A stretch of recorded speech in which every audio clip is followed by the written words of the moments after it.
ગીરને આપણે એક બે કડીમાં આપણે દર્શાવવું હોય તો કેવી રીતના દર્શાવી શકીએ? ગીર વિશે આપણા લોક સાહિત્યક રાજભાઈ લખ્યું છે, એક કડી બહુ સરસ લખી છે, એક તમને સંભળાવું. એણે ગીત લખ્યું છે કે હરિયાળી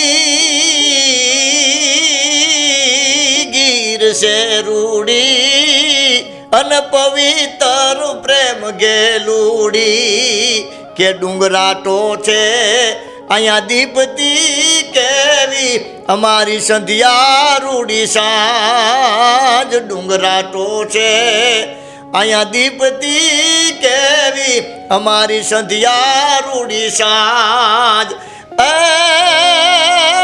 તે દિલાલ પાઘડીએ કોઈ લાડડો રૂડો વીર ઉભો વરરાજ વાદળિયું વારણા લેતી એની જાનડિયું જાનમાં કેતી. હરિયાળી